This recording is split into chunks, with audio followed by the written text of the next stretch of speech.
Hello, everyone. Mates FC podcast here. My name's Dave Chase. I'm just me. Tonight we are joined by Si. Who are you and what do you do? Hello, everyone. I'm Simon Green, one of the Mates football ambassadors and coaches for Mates FC. And we've got Rich. I'm Rich Murphy. I'm one of the managers at Mates FC. I'm also one of the founders of Football Fitness Club. And we've also got a new boy tonight. So we've got Dan Nee. Dan Nee. Who are you and what do you do? I'm Danny Warner and I am team captain for Mates FC. And that's about it. Captain Danny is a bit like Captain Sir Tom, but Sir Tom can walk faster. I just walk up and down my garden. What's his name? Captain Sir Tom. It's that way around, isn't it? More, isn't it? He doesn't lose loads of footballs over the end of the pitch every week. We've had to buy so many. Right, so Mates FC, I'll just quickly run through what we are. We are a slightly different football club. We want people to get back into football when maybe life's knocked them back a bit, whether it be through injury, poor mental health, such as depression, anxiety, anything like that, that has sort of maybe halted your previous football career, or you want to get into football and you're a bit worried about going into a big permanent team. We are play as you go. So we put the games up as events. You click on there if you're interested and you're free on that time. And after that, if you fancy it on the day, lovely. We'll give you a kit, you play. If you don't fancy it on the day, don't worry about it. It's no problem. We just want to make sure we take all the pressure out of football and just have fun and get you back out on that pitch.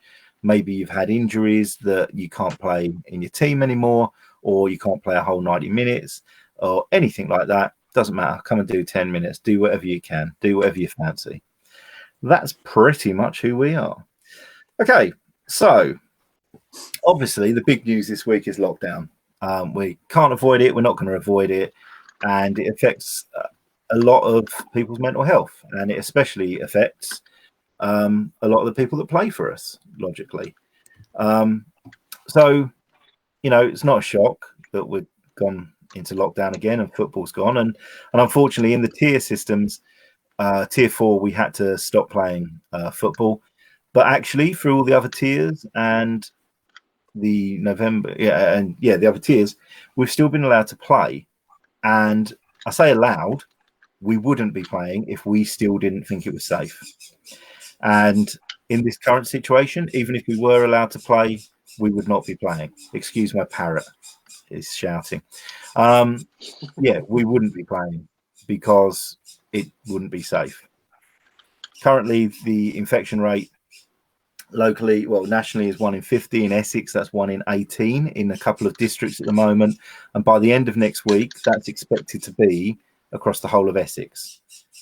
So we certainly wouldn't be taking those sorts of risks.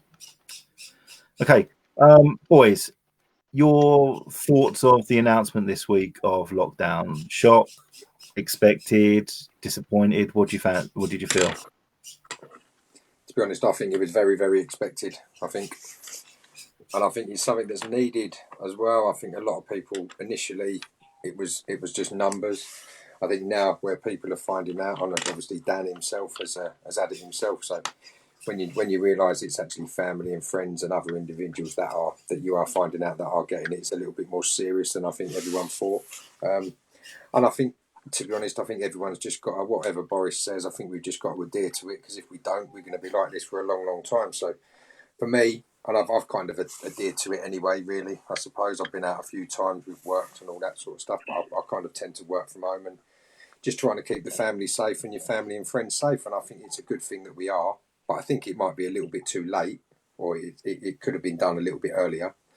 But I think we've just got to adhere to it, get on with it, and the quicker we do it, the quicker I think the virus will go away, and then we can get back to life, back to normal, I think. Dan?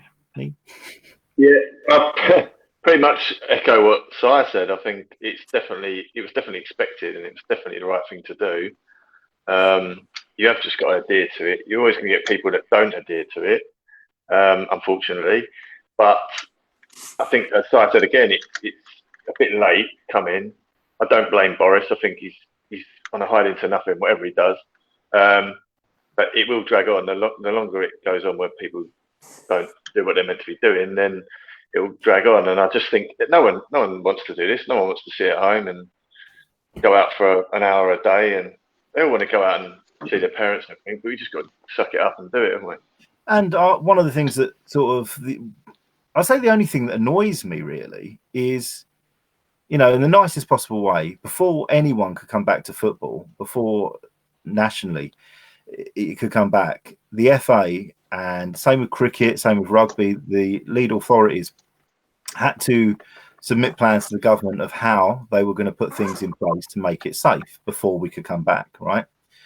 You've got the FA doing that. You've got Essex FA doing the same with the FA's guidance, and they may add a little bit onto that. And we've got individual councils and individual venues that also have their own rules. Now, we, as a local football team, have had to adhere to every single one of those rules, and we know why we're doing it, because we've got the responsibility of, it's not just our team, it's the team that are playing us as well. We've got the responsibility for probably, I don't know, maybe 40 people a week that we need to make sure we keep safe at our venue. And when we play somewhere else, we need to make sure that our lot are safe there. And that's 40 people's households as well off the back of that. We've done that. I'm really proud of what we've done, and I'm really proud of all of our players, their commitment and their, following the rules. No one wants to follow these rules, and we want to just go and play football and have fun. But we need these rules in place, or we do not play football, and that's the situation we're in at the moment. What annoys me is if that we can do that and keep 40 people safe a week, and our team are looking out for each other and doing that. It's just annoying when you get individuals that just don't do anything and put all of us in this situation. I'm not going to get all preachy, but you know what I mean? We've done this. Rich has devised every single week from the beginning of bringing back training. He's devised, as soon as the FA's guidance came out, he adapted, and he's adapted every single change that there's been. He has adapted what we do and how we do it. And he's done it absolutely brilliantly to make sure that everyone can get out there safely and still play football. I think people now are actually realizing, we should have done this ages ago. And unfortunately now, realistically, we'll talk about the timescale of this a little bit later, but realistically, we've got a couple of months until we're going to be back. Now, Danny, actually, I'll start with Rich. You've got quite used, I would presume, to adapting drills, adapting setups, and adapting things like that. But you've got no experience of dealing with these sort of situations before. You've never had to have your wings clipped, if you like, of how to do things. But has that been a shock at the beginning? Is it something you've learned to adapt to? Is it brought out any other skills that you didn't know you had?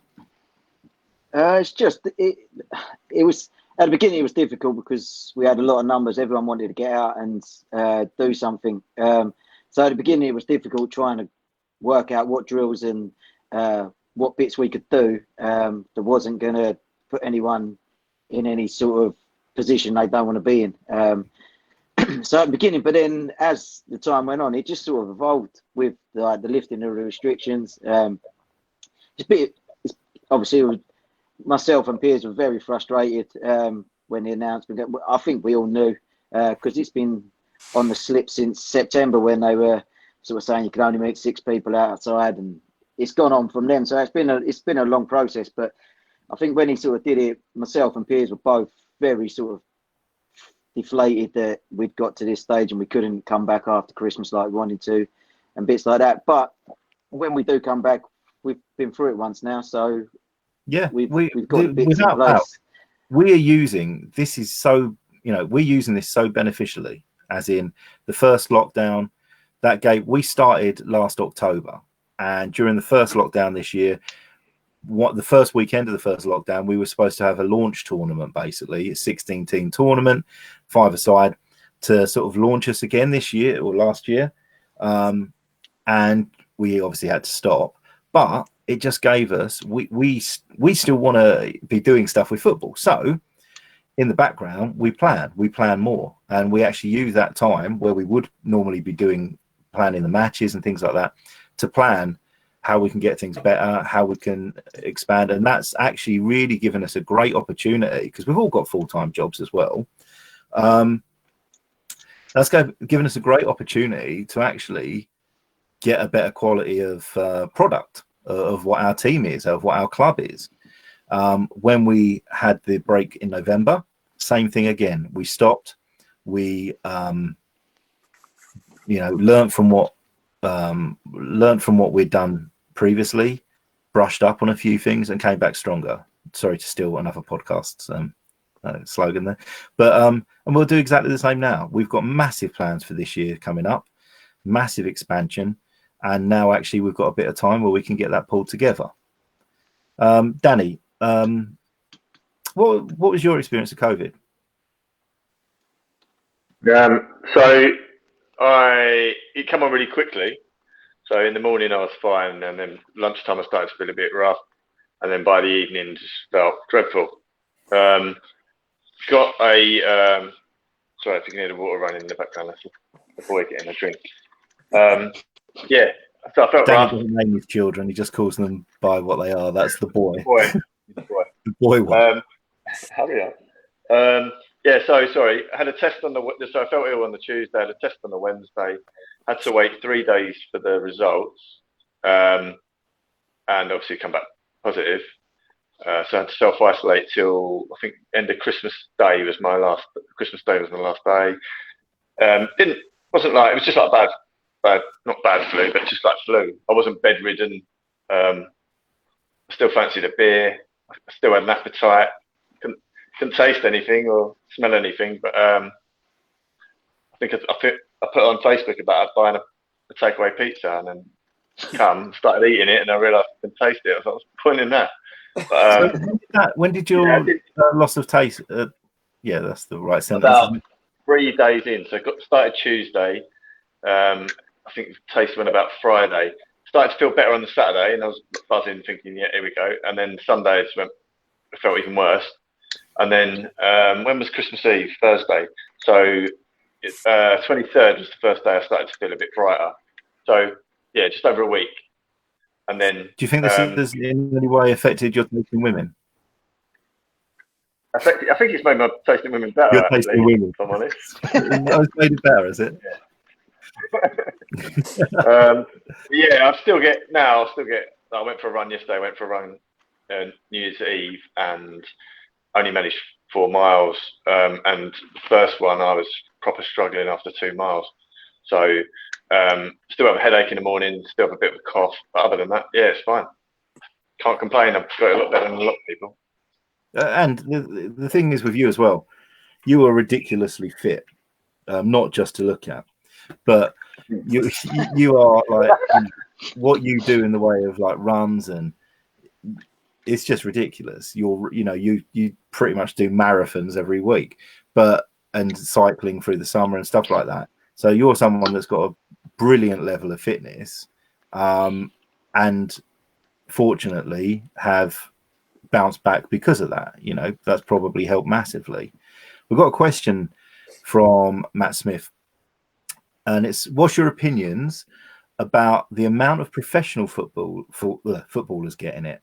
So Derby County are going to have a team going to play a team of under 23s this weekend as their first squad is isolating. Should it be cancelled? So the Premiership came back before like our football because they were getting tested, and you've got things like bubbles, like they did with Strictly Come Dancing and stuff like that. They put people in bubbles. But when the rate is what it is now, as we've seen in the last couple of weeks, it's just been quite horrific. The amount of games that have been cancelled. Was it Tottenham where they weren't social Tottenham distancing? Fulham, wasn't it? They got a bit of a working for it. Man City had a game called off, didn't they? Yeah, Yeah, most of what what I I mean personally is, think, my personal opinion, I think they obviously all the clubs are asked when if they're elite athletes, elite football, aren't they? So I think when they was asked, do you want to go back? Do you want to continue? Where they've probably all said yes, just crack on, let's crack on. And I personally think if it's gone out in the if Derby have caught it and there's loads of people that have caught it, I think they've just got to field their youth team. I think at the end of the day, they had a decision. The FA have gone to all the teams. Should we carry on? Should we carry on? And they've all said yes. And obviously, they need to not necessarily suffer the consequences. well, again, the thing is, if you've got what they have in place, like I don't know the ins and outs of it, but it's bubbles, basically, isn't it? It's they've got groups like us. If us four live together, which probably at some point we will, but if us four live together and we play football together and we're not meeting other people, it's safe. It's where individuals stop doing that in that bubble, I would imagine, or where they're picking stuff up from, just touching things and not washing their hands and that. But so obviously they've got a lot of stuff in place and there is regular testing, which is, they've had for ages. But, yeah, I think one angle of this is, it's a great opportunity for the under-23s, obviously. But is this fair? I think it should be cancelled. Because if you've got one team having to put out under-23s purely because their first squad's isolating, you've got games being cancelled all over the place. Then you could have a team that... Sorry, you're probably going to have a team that has bubbled really well, full fit, and in some ways they're getting an advantage this season. Yeah, I think they should just cancel it. Or they either continue it or they cancel it.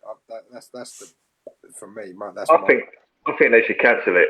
I think that there's a bit of a pressure there that they've got to keep it going for entertainment, money, all this sort of thing. But I just think.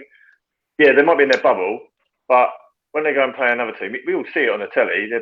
You're not breathing in someone's face for 15 minutes, but you are shaking hands. They don't do the elbow thing, do they?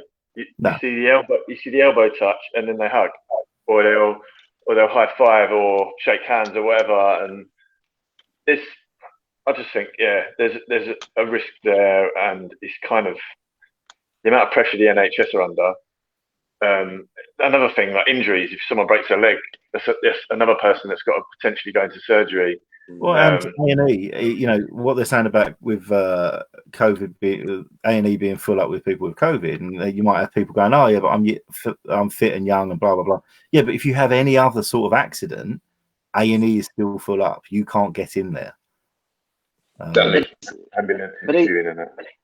These footballers, with all due respect and stuff, these footballers are not going to Broomfield A&E if they break their leg playing for West Ham, are they? They're not putting any pressure on the NHS. No, I agree. I can see that point. And also, if they do get it, in theory, the elite athletes, they're going to feel a bit shit and stuff, but they shouldn't be in a bed in hospital if they do get it. So I think they've got everything in place. The clubs must have everything in place. These players are insured up to the eyeballs. Absolutely. And looked after better than we ever will be. So and they have been. Sorry, Rich. I was just going to say that I agree with you. They're not going to NHS hospitals, but if they might be fit.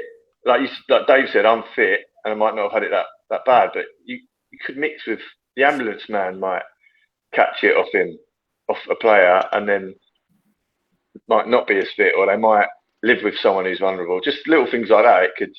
I still think it's a risk. Yeah, and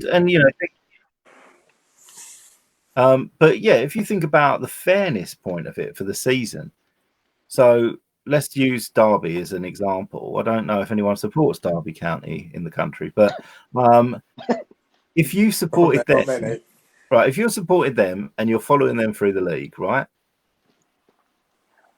And they've had to put out their under 23s, right? Straight away, you're at a massive disadvantage to whoever you're playing, or fit teams that are fielding their, their first team squads. And then if you're getting games cancelled, and it's just all over the place. And I think there's been so much recently that it's not the odd one here that's getting a bit buggered up. It's what they're going to do this season. How are they going to work this out? I think they've probably all signed up to the fact that COVID is about, and it's the same, I suppose, of some sides get 11, 12 injuries in one go in a season. Unfortunately, it's the luck of the draw, and I think that if they've all signed up to it, they know what they've signed up to. And yeah, to be honest, Derby County playing an under 23 sides in the cup probably isn't going to make a lot of difference. They'll be lucky to get out past the next round if they played their full team. Yeah, so it could be Derby just sort of making excuses so they can rest a few players. You don't know, really. Quite impressed that they've got an under 23 team. So, all right, another look at this, different angle. Everyone makes a big fuss about it because they're footballers. Why are they still playing? Why are they, they've all got COVID. They're having to cancel this. Why are they doing it? Right, at the moment, we can go to work. It doesn't have to be key workers. It's just if you can work, you can work, yeah? If you can't work from home and you choose to go and work in your office and you work or a construction site, nobody has anything negative to say about that because you're not earning shitloads of money like the footballers are. They're doing their job. Their job is sport. Their job is elite sport and entertainment. Somebody can be working in a cake factory with a load of other people. Somebody could be working in a shoelace factory, whatever, yeah? But it's the footballers that tend to get the fingers pointed as, why are you doing this? Why are you, spreading this sort of thing? The thing is, I think with footballers, they get tested all the time, don't they? Whereas if you work in a cake factory or you do my job, for instance, whatever, you're not tested all the time, are you? So where No, exactly. Continuously tested, and if they're getting negative results, why would they not play? Why should they not play? Kind of thing. No, exactly. And from the beginning of this coming back, they were the first lot to get tested for everything. The clubs have got the money. The clubs were getting people tested. They've got everything in place. There will not be much more of a tighter place to work than for a Premiership football team. I wouldn't imagine. Yeah, but that's probably across at normal times as well. Like, I'm sure that there's a protocol that if one of those players has a slight sniffle, that they're not to report to training, because you can a normal flu you could wipe out 3 or 4 of your things. So I'm sure that this has been going on for a long time. I think they're probably well drilled that if they are feeling a bit rough, they don't attend their training ground and they stay away until. Did that not happen once with Tottenham when they played West Ham, when there was a dodgy cook done a dodgy lasagna? Yeah, that was in the hotel. They all got the shits. That's it, yeah. That was a few years back when I remember that. I think, did we beat them 1-0? Was it like boxing? No, West Ham beat them 2-1, and it stopped them getting into Europe that year. That's it. They finished fifth. Just an excuse. You just brought that in. Just brought that in so you could chat about that game. Shocking. Just put that. It works, right? No worries. All right. So that's that sorted. So things that you can do during lockdown, right? Now, we're very keen that this lockdown, the last lockdown, we didn't have a team as such. Yeah, we've got a lot of players that played for us this season, last year, and we've now got them as a good group of people that play for us regularly, and we can't supply football for them at the moment. Yeah.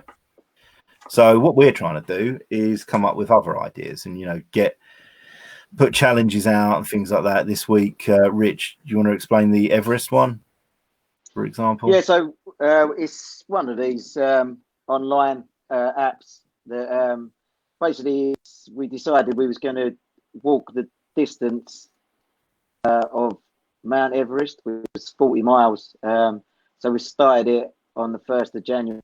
Sign up to it. It basically comes with an app, so you can see the map and where everybody else is. We put it out there, and I think a few people have taken up the challenge. And we've got to try and get to the top of Mount Everest by the end of January. So it's the 40 miles. So it's going to get you out of the house, do a bit of walking, or a bit of running, or however you want to do it. You can walk, you can run, you can do what you want. And that particular, do you remember what it's called? Conquerors? Conquerors. Yeah, but there's loads of different challenges like that. So once we get this one, once we complete this Everest one, we'll put some more things out, because we just want to keep people active, give them something to do, and still keep bonding as they do each week at training and the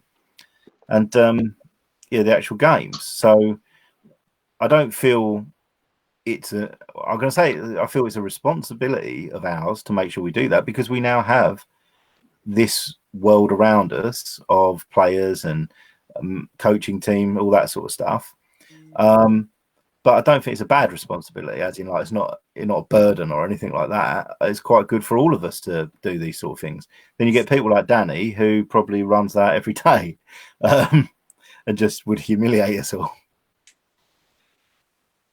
Anyway, so what sort of goals? Why are you just laughing at me? What sort of goals, Danny, do you set yourself with your running and your cycling and stuff like that? Well, I was obviously injured for about 6 weeks. I didn't play for the team, couldn't go running. Found that fairly hard, but obviously with the lead up to Christmas, kind of took my mind off it. Having said that, I've started running again. Still got a little bit of an injury, but I find just going out for a run, just I don't know, it just takes your mind off everything. It clears your mind. You don't have to be fit. You can just go for a walk. You go for a walk for an hour or a couple of miles. Did you structure that at all? Did you structure how many you're going to do a week or anything like that? No, kind of. When I am fit, I'll go out and I'll just go out with no intention of how far I'm going to run.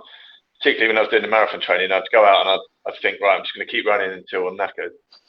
I get to about 10 miles, and then I'd think, well, I've done 10, I might as well try and do 13, and then so on and so forth. But at the moment now, after being ill and then being injured, I'm just trying to get some miles in, really, just get out and get a bit fit. But I think everyone's different, isn't they? Some people don't want to go out and do a run, but if you have got, like Matt Werry goes out on his bike, doesn't he? Rich does his indoor bike.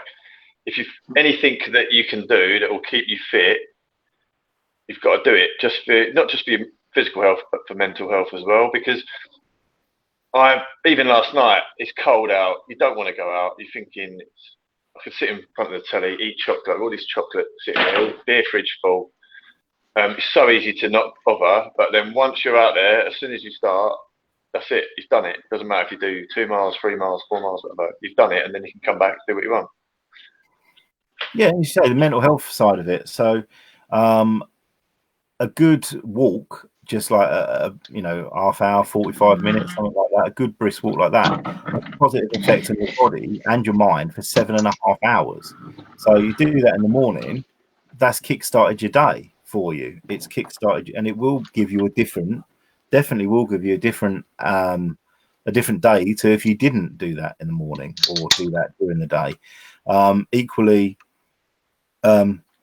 regular exercise, there's this weird magic number, and it's 5 times a week, 20 to 30 minutes regular. If you do it any more than that, it will help you physically, but the mental health threshold is just this, getting that regular 5 times a week, 20 to 30 minutes. And once that becomes regular with yourself, which I think is normally about a month, I think they say your body takes to sort of get used to something like that.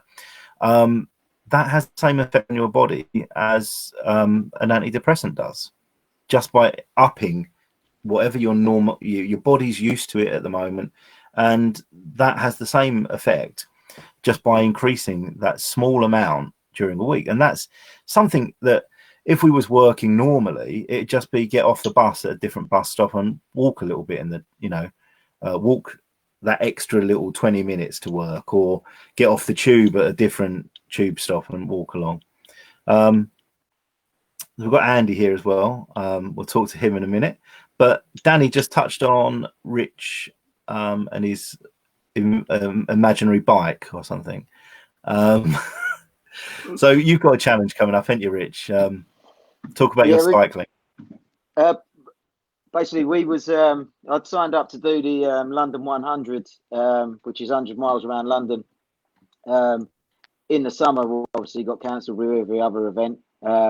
So we're going to try and do it virtually on the 30th of January. So it's a bit longer. It's the same route, but for some reason it comes out as 108 miles, which is never great once you've done 100 miles to then got to do an extra 8. But yeah, we're going to have a go at that, myself and my friend Ben Freshwater. We're going to have a go at that, try and raise a few quid. So we look out for the pages, Just Giving, or was it GoFundMe we've got, Dave? Yeah, and through the year as well, coming up, we're just currently working on finalising. We've got Mental Health Awareness Day, Suicide Prevention Day, things like that. There's all these things in the calendar that are relevant to Mates FC and Mates, and we're just planning a little bit up front about how to get everyone involved in those sorts of things, and how to get our team involved in, it's a great team bonding thing. And what I want us as we develop, I want people to come in to play football, come and join us and, have a kickabout and be proud that you've got back out on the pitch and done that. But then off the back of that, we're seeing so many great new friendships crop up, and you've all got different interests as well outside of football. We don't have to be just about football. We're a community. Yeah. So if we can facilitate something that is a cycling challenge or something like that, if there's people that want to do it, let's do it. It's just about keeping everyone active, and boosting your positive mental health. And you haven't got to be mentally ill. Everyone's got. I'll just give the quick example of if you wake up and you jump out of bed like, woo, we're going to Clacton today to the beach. I'm going to go on a pier today, and you're running around like an annoying child. That's a day where you've got some good positive mental health. That morning you've woken up and you feel really like I can do anything, and then you get other days where you just lay there and you're like, ugh, I just lay here long enough, I can just go back to sleep tonight and I don't have to do anything. I can't be asked to go downstairs, I can't be bothered to get changed. That's a day where your mental health's a little lower, and that's what we've all got all the time. And it's not about being mentally ill. That's just our mental health generally. So if we can boost that positive mental health and do things that make us a little bit happier and do things that give us a little bit of a boost, it's well worth doing. Speaking of a little boost, we've got Mr. Andy has joined us. So do you want to just introduce yourself? That's quite menacing. Hello, everyone. I'm Andy. I'm one of the coaches at Mates FC, and also the welfare officer at Mates FC. I'm a mental health first aider, and also I'm one of the coaches at Football Fitness as well on a Thursday night. That's me. I heard you saying about goals. You were asking about goals, but no one had mentioned Pierce's goal, so I just thought we better get it in because I don't know if everyone's seen it yet. So that's Pierce just texted me to say no. So I've signed up to the Everest bit. I think I'm 6K into my 64K already. I've got a little bit of work to do, but I was taking Danny's other approach on it about it's cold and wet outside. I'm going to sit and watch TV and eat some bad things. So I've kind of done that one, but I have got to get myself out. I have a virtual bike that I hang my coat on. You're not walking that dog then, Andy? Yeah, I am. Yeah, that's how I've got the 6K up. How'd you walk it when it's always in a cage? I took him out again tonight, and I keep forgetting to put my phone on. I need to put my phone on every time I take him for a walk because I've probably done. Haven't you got a step counter on your phone? right, you're starting to go into new realms of technology. I can ring people, I can text. I've got this thing called WhatsApp now. No, I've downloaded Map My Run and Map My Walk. What's that? Nothing. I kind of, I think it's the closest I'm going to get to Anthony Joshua, looking like Anthony Joshua, is to have Under Armour on my phone. That's about as close as I'm getting. So I'll take that, small wins. But yeah, so I've got a little bit of work to do on that, but we'll get there. I keep saying to myself, I'm going to get out running again and get over that. I've just got to do, again, kind of Danny touched on it. It's like you go out and do your sort of get your first couple of K under your belt, and then it's like, oh, actually, that wasn't that bad, and build it up that way. And, you know, I was never somebody that I thought I could go out running. And then a few of the boys set me a challenge, and I managed to get up to 10K and was running 5K most mornings. And just start off steady, just go out, you know, even if you run to, like, somebody gave me some really good advice when I started, because I was doing the whole couch to 5K and all that, and I was really struggling with it, and they just said, go out and just run, and the minute you stop, that's fine, and then have a nice steady walk home. The next time you go out and run, just try and beat where you got to last time and build it up that way. And you know, and that's your own ability. You can get as far as you can go, you know, try and push yourself that bit further, and then the following time you go out running, just build on it and build on it and build on it. It's amazing how quickly you can get yourself to get some distance, and then once you get to a comfortable distance, then you can start beating pace, like, you know, and anyone can do it. You know, I was 19 stone when I started it and got down to 15 stone, you know, and it's just set yourself those sort of goals. It's great, you know, just to have time to think, you know, it gives you that bit of time. You know, if you don't like running, go out walking, go out cycling. You know, if you know, there's things out there like football fitness. You know, it's a great way of getting fit, getting active, but doing something that you love. You know, you're playing football while getting fit. There's things out there that you can do, and you know, I'd encourage anyone to, you know, especially when we're in lockdown. What I want to put out there to everyone as well, that's anything to do with us or wants to be anything to do with us, is we're here through all of this. So all of our players that we've currently got, we've got like a group of them, and we're on hand constantly, 24/7. We're on hand in that group. If anyone needs to talk to us about anything, so like, I'm also a mental health first aider.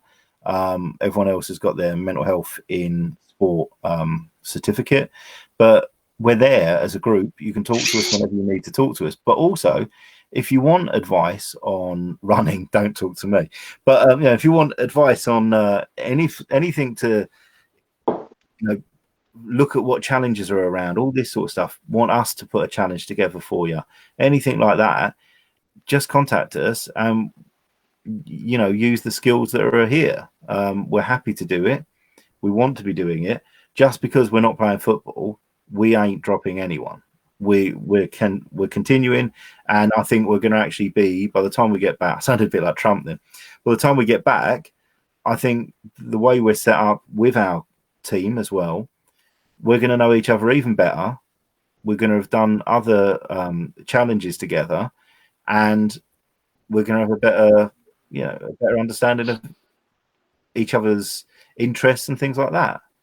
Which actually, when we're just playing football constantly, maybe we don't get the chance to do that as much.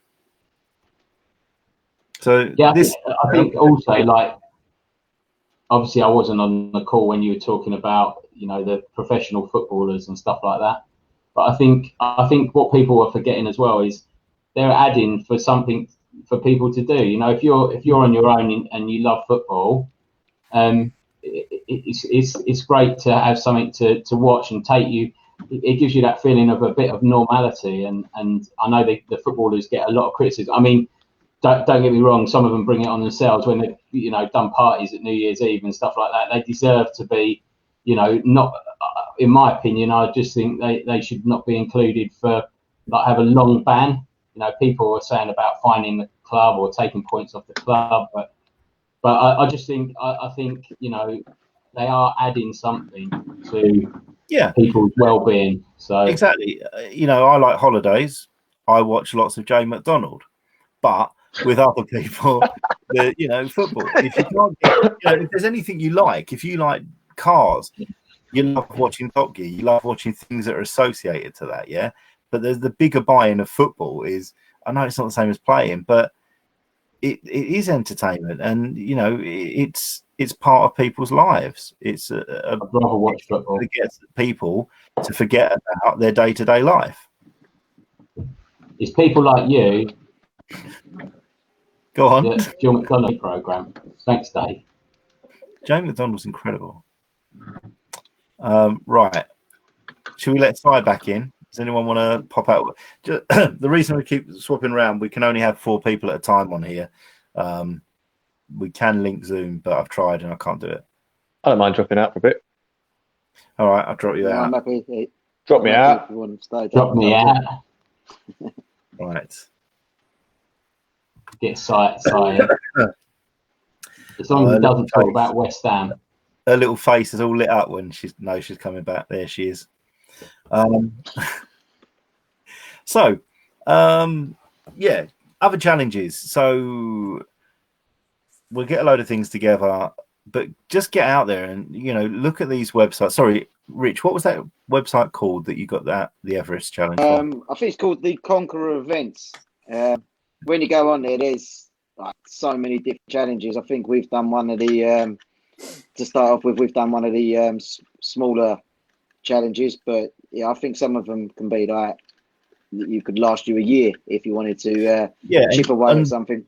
You have to pay for these, and there's discounts on there if you pay for a few up front. But you do get a physical medal for it as well, and it's not like I could just walk there. There is a lot of stuff on there. It's got like a street view type thing of as you're going on that walk through Everest sort of thing. They send you like postcards as well, don't they? So like when you're 20% up, they'll send you a postcard telling you what's going on at this stage of thing. Yeah, I think they're. I think it's first try of it. It's been pretty good, I think.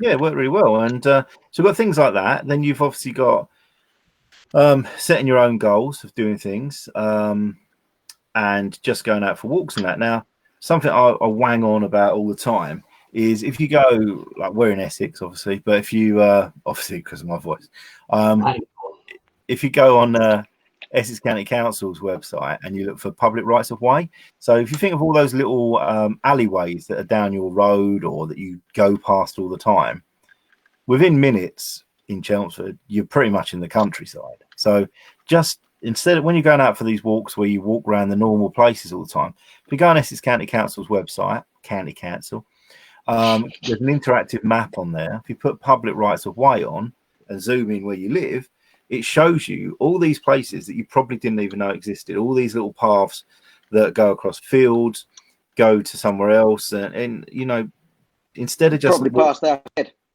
What's that? I'm pretty straight past our shed. Yeah, right. We've got one near our storage facility, secure storage facility. But I went and saw her today. She was fine. The storage facility. There's a new boxes in there. But and it's really like, don't matter how long you've lived where you live, the times you walk past these little alleyways or these little things that, because they're not where you're going, you probably haven't had a nose down. Have a look on there, and there's a whole new world. Set yourself some challenges with that. Go to all these new places that are around where you live that you haven't even bothered knowing that were there, sort of thing. Anyone else got any other tips about challenges, setting yourself goals? I think you need to reward yourself, Dave, as well. So, I sort of have during the lockdowns, I have a thing that if I don't do something physical, exercise-wise, through the day, then I'm not allowed to have a beer. So that is your reward. So you're getting yourself out, doing a walk, and then you're coming back. You can have a beer, or you can have something. But if you don't, that's why he's done 64k already. Well, walk it and end it, Greg. It doesn't matter, nothing. things like that. If you want to walk to Greg's and walk back, so what? You're doing the walk, and if you want that, you deserve that. Have it. Decide. If it's like if you live 2 minutes from Greg's, maybe not. Yes, there's your reward. Right. If you drive. I do drive everywhere. Yeah. Actually, saying that, I popped round to drop some stock off earlier. Not soup. I've not been making soup, sort of stuff. Dropped some stock off to Andy earlier, and we thought I had driven around. We thought he was back on doing his routes. Do you know what? I haven't been out in my car. We're talking about exercise. I use my bike now everywhere I go. I bought the bike off of Rich. Well, it was kind of Rich got it, and then I think he sold it to somebody, and then I bought it off that person a couple of years ago, wasn't it, Rich? Tinker's World. Yeah, long and time I just ago. I do the same going back to exercise. I go out on a bike and do between 5 and 10k on the bike, and even it's only, I don't know, it probably takes 20 minutes, half hour. But like what you say, Dave, around where I live in kind of in Gallywood, it's some lovely areas and fields and roads and all that to be honest, that where I live, there's some farmland at the back of about a minute walk from mine, and I've been here 10 years and I didn't even know it was there. And I do that, just get on the bike and just go around. But I make a point, I'm a little bit like Rich as well. You kind of set yourself a little bit of a goal, and it's got to the point where sometimes if I don't do it, I generally feel a bit, not necessarily crapping myself, but you feel a bit lethargic and all that. But as soon as you go out, get the old blood going around your legs and get your heart pumping, mate, and it's really, really good. Sometimes I do it early in the morning, sometimes I do it in the afternoon. I actually went out last night. I went out in the evening, quite random, because I got some new lights for Christmas. I thought I'd test the lights out in the night, and it was it's nice, and I'll continue to do it, and I won't just, once lockdown's over and things are back to normal, I'm not just going to stop doing it. I'll just continue to do it, because it's quite surprising how good it is for the mind. And I say an early morning one at 8 o'clock, 7, 8 o'clock in the morning, to set yourself up for the day. A nice 10-15, even if it's 10-15 minute bike ride round the block, just really, really kind of clears your head and clears your mind, ready for the day. I love doing it. Really. I saw you last night. It's a bit like E.T. when he goes across the moon. You had Andy in the basket on the front, and you Eddie in the BMX. Yeah, exactly that. And as you say, going on those little adventures, that interactive map on the Essex County Council website is mobile. I've forgotten the word, but you can view it on the mobile on a phone as well. So you can go on your little adventures through these fields and find things. But it's all there. There's plenty to do. We just need to have a thing. And what we've got this time, it's not an exciting thing or something to look forward to, but we were at a higher peak now than we were in the first lockdown, right? And we knew how long that lockdown took until we was allowed back in the real world, sort of from the end of March to about June, I suppose. So if we're higher than we were before, realistically, it's still going to take some time to come out of this. Yet we knew full well when we locked down that we weren't going to see any football in January, and we've sort of penciled in maybe mid-February. Realistically, from what Michael Gove said at the weekend, that's going to be, or earlier this week, that's going to be March, and then the actual legislation is till the 31st of March. But that just means that the law's there. If they want to use it up until that date, they don't have to renew it. So it doesn't mean we're going to be locked down to the 31st of March. It just means they haven't got to reapply for the laws, basically. So realistically, I think the first time we'll be able to kick a ball in some sort of way is probably the best bet is going to be the beginning of March if things go really well. And I don't think they're going to go too well at the moment, how it's looking. And I would imagine it's going to be the same sort of steps that we had back, Rich, when we started in about June. I imagine it's going to be a slight easing where we're allowed maybe 6 people at training or something. But we have got such a great record football across local football, grassroots football across the UK through this pandemic has been brilliant, and they've pretty much got that locked in. So if we go into a tier 3 when we come out, we will be playing football again. There's no issue with that. And you know, the football world has really proved itself during this, and I think we've got a very good chance to be back in March. Mate, yeah, good chance to be back then. So with fixtures coming up, we've had to cancel our February fixtures and our January fixtures, and what I'm going to do is I've been talking to a couple of clubs already, putting the fixtures back in as early as we can, like at the end of March, but also putting a second fixture in for sort of after April. So if that first one doesn't happen, we've got them in already. We've already got a second date booked, so it's all ready to go. And we're going to not have bookings for the immediate coming back because we'll just play ourselves. We'll put a few teams together rather than have to keep cancelling. You know, when we get a better idea, we'll start putting stuff in. But yeah, we will be back and it will be good. We've got some comments there from Jonathan. Si, maybe set yourself a challenge of not breaking your collarbone when you go out on a bike. How quickly, how short was the period between breaking your collarbone and then breaking your collarbone last time? 6 weeks, I think it was. Yeah. 6 weeks between the two. So yeah, I was quite happy. It fell out of the basket on ET's bike. It was. I think it was just as it was healing, weren't it? Yeah. It was pretty much about 2 days after it started to stop hurting, and it was back to a bit of normality. I've done it again, yeah. So I think in total, probably it's got to have been 14, 15 weeks with a broken collarbone. So that was basically. That's why Rich sold that bike. Yeah.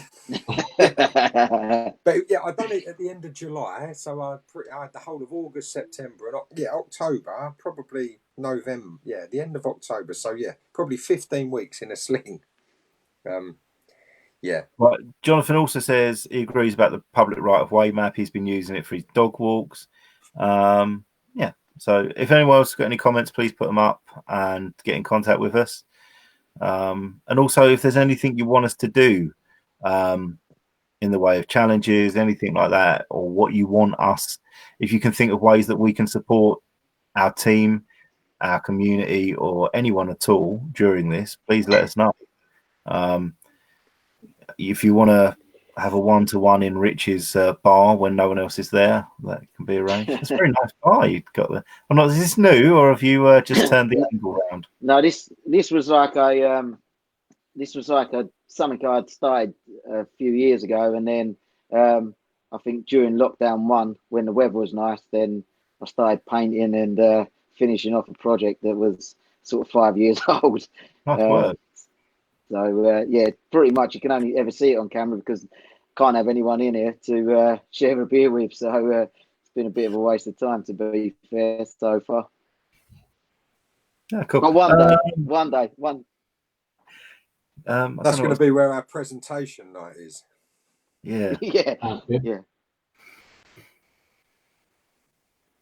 What was that? What did you win that for, Dave?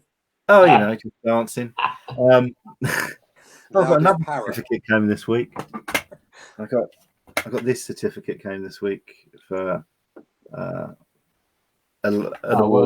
week. Dedication to Jane Donald. I like you've already got it on the wall. Yeah. I don't live here. I'm staying with my parents. Yeah. So also these, not my boobs, but Andy and I, much like the Dolce & Gabbana of Chelmsford, we've over the last couple of months, we've been sourcing stuff for the team because they want, well, people keep asking about merch and training tops and things like that. So we've pulled all that together.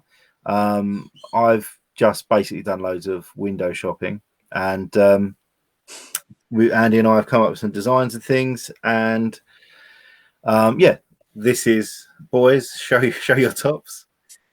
Yeah, this is the type of thing we've got. So we basically look like Mandalorians. Is that how you say it? These are very nice, Dave. Oh yes, that's the raincoat. But yeah, so Andy's. Do you want to just say where you are with the merch? Yeah, for the apparel for our team. We're pretty much there with the merch. We've got a bit of a catalogue together. We'll publish that. We've got quite an extensive range, complete with bags and snoods and hats, tracksuits, training tops, and we've got branded and unbranded as well. So we've got a bit for everybody. We're going to be on London Fashion Week, are we? Yeah, that's it. That's right. We're going to be on the clothes show. I must say, Rich looks well buff in that, doesn't he? Looks like a superhero. I know, yeah. I think I'm not surprised. He's done 64K in 2 days. Like a Marvel character now. Yeah, he does look like a Marvel character, doesn't he? It's got to be the lighting, I reckon. Yeah, that's good. Yeah, bit of a Hollywood hunk there. Yeah, so that'll be out to our team in our team's group, probably in the week. And so again, we thought we'd get this out now whilst we're in lockdown, because there's no point holding on to it till the season starts. Well, till we start playing again. We want to keep normality and keep dropping things out to you. So you've got stuff to look at, chat, and discuss. Does anyone here want to be dropped out so I can bring Danny back? Yeah, I will. I've got 5% battery, Dave, so I'll jump out and I'll see you all on the next one. Lovely. I imagine you've got some superhero shit to do. Yeah, that's it. Yeah. Like got to nip out, hasn't he? It's going to get nipped out. See you later, Jason Statham. Ta-da, Rich. Right, Captain Sir Tom Dan. Okay. So, anything else? Lockdown challenge, anything like that? Anything, exercise, anything like that you can think of before I just run through what we've got coming up this year? Well, I was going to say about we haven't linked into the into that Everest thing though, but my wife has. Gemma's doing it, and I will do it. I just haven't had the opportunity yet, but I will.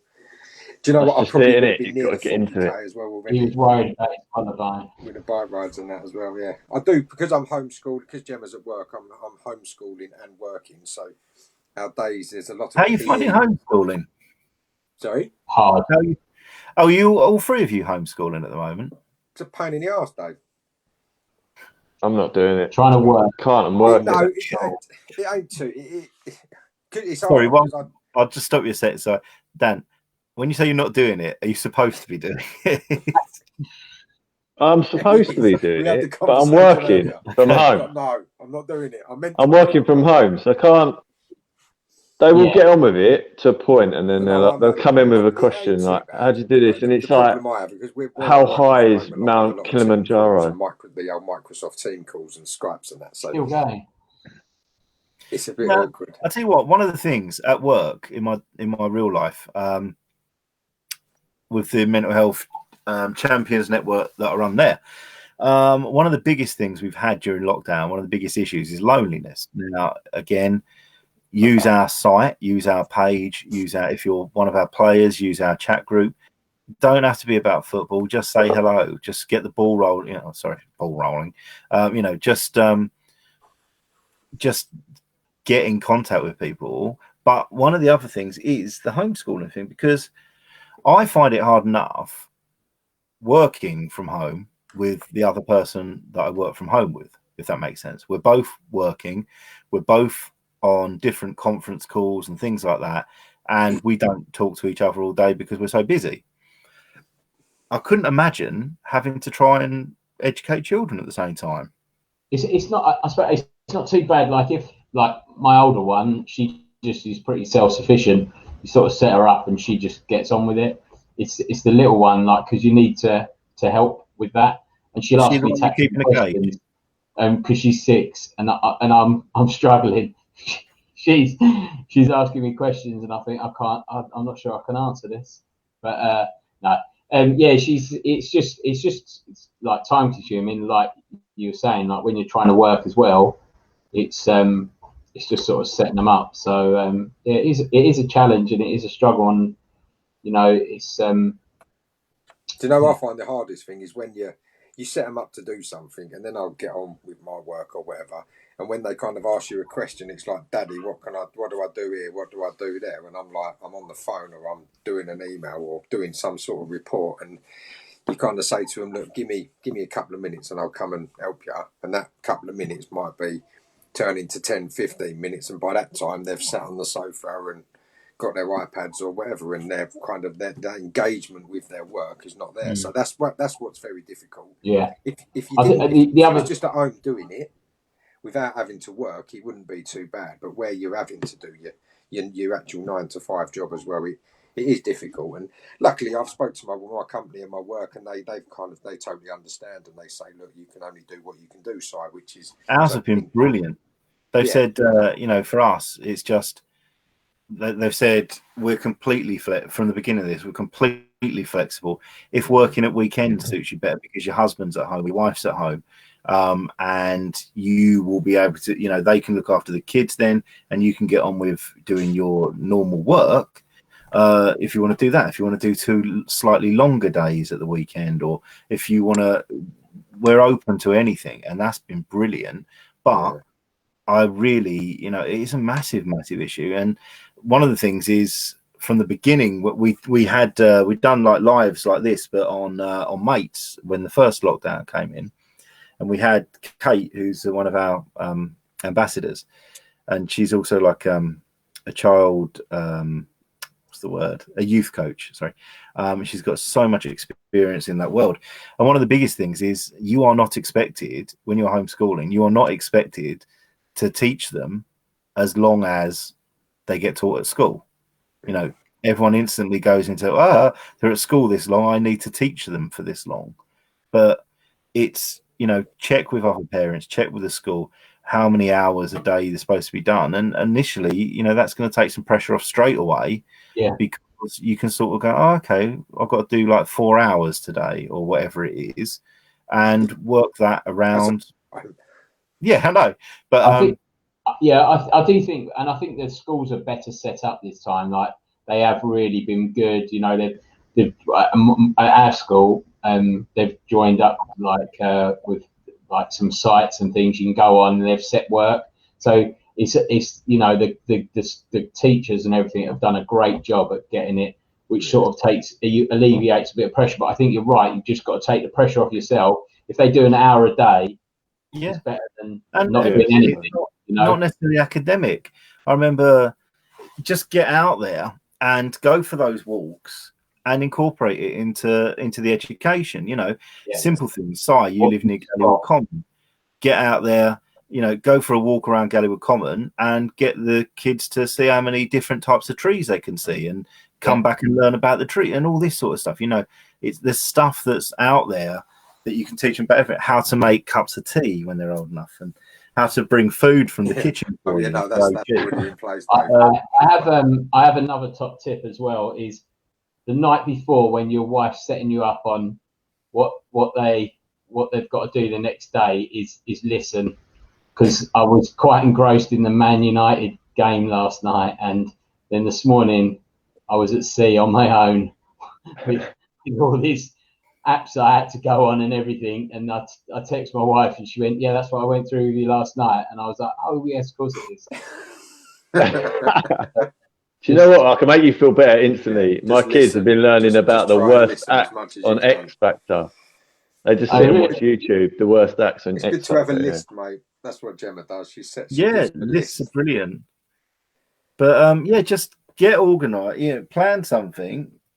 Plan simple little things like, again, those walks, just getting out and using what's around you and stuff like that. It's all educational if you do it and choose the right things, really. But and then obviously you've got the BBC at the moment. They've changed, haven't they? So there's kids education channels as well. But hasn't started yet, is it? Is it Monday? It's next week. But then also other parents. You're all in this. You are in the same boat of having to learn to teach your children something.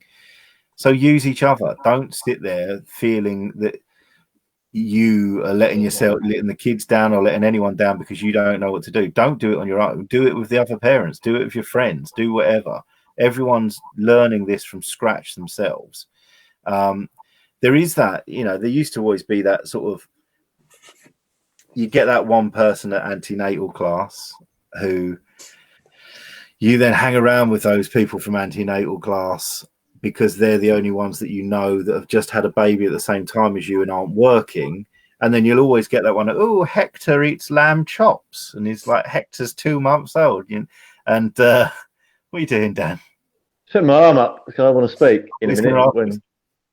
I can't actually see, Dan. It's probably a good thing, mate. No, I was just going to add. Sorry, Dave, go on. You go, go. No, I was just going to add what you just said about, that's a perfect example of, as a parent, you go on social media and you see the mums and the dads that are doing this and that, and you don't know how much they're doing. Like Andy touched on, if it's an hour, if you do whatever you can do, because I'm guilty of that. I look at all the other parents and I think, shit, like I'm a shocking parent. I'm trying to do my job, and I'm basically not even set them up with anything because I just think I just want to crack on with my job and we'll do that another time. And then you start feeling guilty because you're not teaching them at home. But you just got to do what you can do. Yeah, exactly. And that, don't look at other people's, use each other.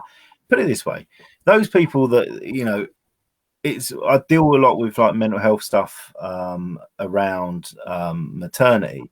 And that's a big problem there. It is that sort of, oh, hang on, we all had kids at the same time. Well, her one's walking, her one does this, her one does that. She's back in her size 8 white jeans 2 weeks after giving birth and all that. Just deal with the woman that's in her pajamas and that just sits there and goes, oh my God, the kids just try to bite my face off all night. Deal with the real people and just put your heads together and work out, okay, what are we going to do through this? How do you think we should do this? What do you reckon we should do?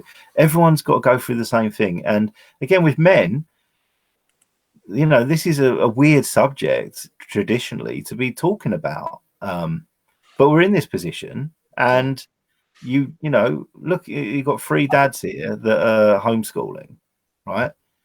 With no notice, have got kids at home and have been given no notice to do that and no education on how to do that and no guidance on how to do that.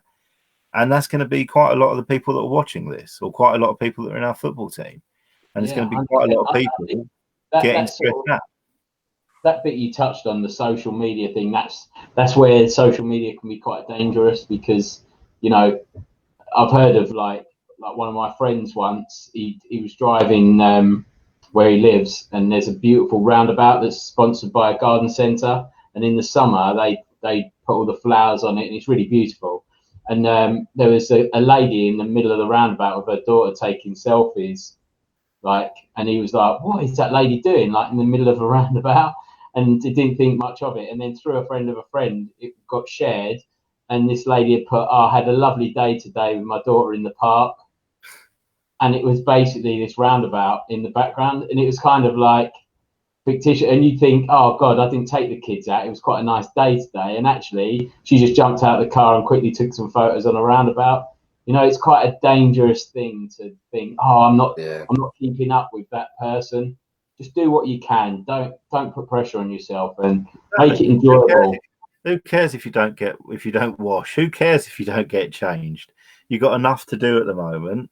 Just deal with, break everything down, plan things, write things down, and those plans can change every day. But just write it down. It gets it out of your head and points you in the right direction. And talk to each other. Message us privately if you want. Do whatever you want. If you're in our football team, message in the group. But don't go, we're here. We're part of the community. You are our community. And these are things that can have a knock-on effect to your mental health during lockdown. So if there's anything we can do to help and advise, or if you want, see, you know, maybe next week ask how people are getting on with the homeschooling, that sort of stuff, whatever.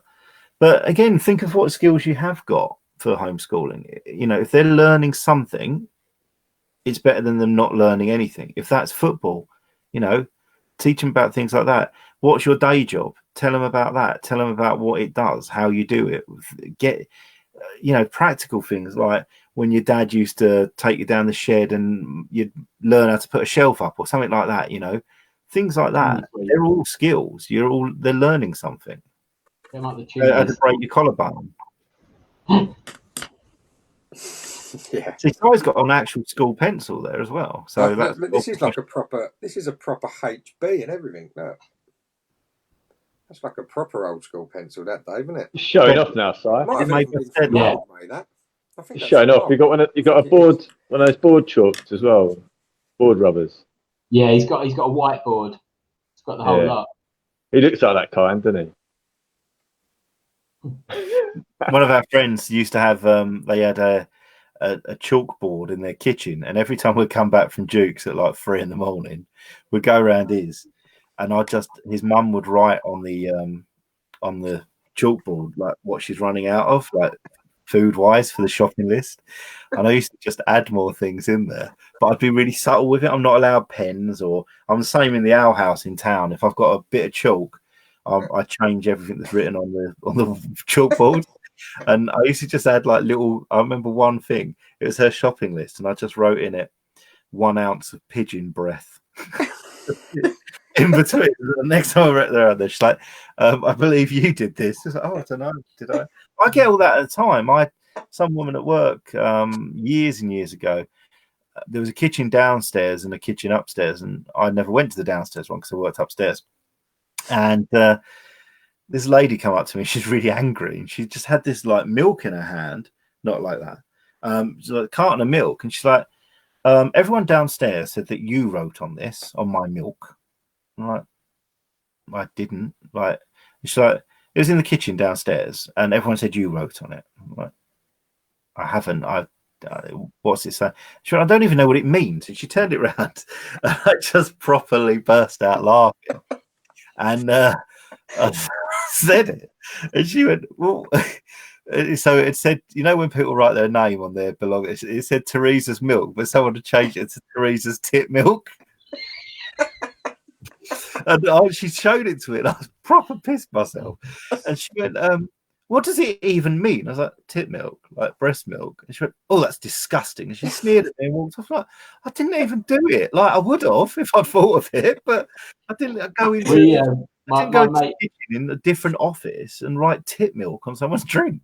My mate used to own one of those kids' play centres, and you know where you can get coffee and stuff. And they had like a menu board, and they did like one of their kids' parties there. And one of my mates wrote something on the chalkboard, and like made it like, but it was a standing joke with all of us. We all knew what this abbreviation meant until on Monday, and one of the mums, like just the general public, went up to order a coffee, and then she went, "Well, what's this on your specials board? It sounds intriguing." And then she asked for it, and the lady just be like, our friend's wife was behind the counter, like, "Oh my god!" I just love it. It's so simple, just to write things like. That's brilliant. I love it. Actually, I won't say that one. Remember you know what the Greek restaurant is in the viaduct in town? That used to be a cafe. And me and my mate came back. We'd been up London all night, and we went in there for breakfast when we got off the train in the morning. And I changed one of the things to say leg on toast instead of egg on toast. And it was there for about 2 years, just leg on toast. What, with 2 G's, like Dr. Leg? Oh, Dr. Leg. And you know what's funny? They're letting us teach children. Yeah. But we're not. I got can't teach myself. My first detention in geography. Oh no, I can't say that either. Go on, Dave. You can. I can. I will say it. I didn't know because they hadn't taught me the word at the time. But you know, you had the little trays at school, the grey trays that you keep your stuff in or whatever. There was 2, and they said urban development, and I changed them to turban development, and I got a detention for that. And then there was a box of scrap paper on the teacher's desk, and I changed it to crap paper. But just very simple things, just literally a pen and me, and it makes me happy. I think my first detention, I think I told you, Dave, the other week, didn't I? I think it was the 7th year. I think we'd only been there about 2 weeks, and our HE teacher had she'd baked this fantastic cake in like 40 minutes in the class, and she got everyone round the front of the table to come and have a look at my cake and all that. And I sneezed, but like just a blatant sneeze all over this cake, and she went absolutely ballistic. Yeah, that was my first detention. And she was, do you remember Mrs. Gray? She was only about a foot tall, wasn't she? She was lovely. She was lovely, yeah. She was like a little mouse. You could just put on your shoulder or something. Like a little Beatrix Potter mouse. She was lovely. It's nice. Do you remember Anne Rouge? Do you remember Dr. Anne Rouge? My snot all over a lovely new shining chocolate cake. Yeah. Save on your icing. Anyway, on that note, before we start slandering any teachers that they were all lovely teachers. Very nice.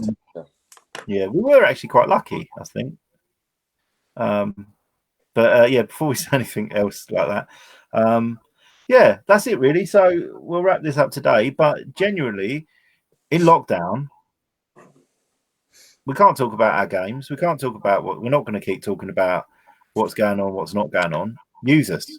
If we've got some skills that you can make use of, or you got questions about, use this. I know it's not just men that watch this, but dads on here. If you're homeschooling, use it for that. Come and ask us questions about ideas and tips.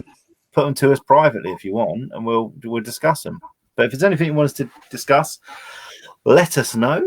And that's about it, really, isn't it? Anything from you boys? No, nothing really.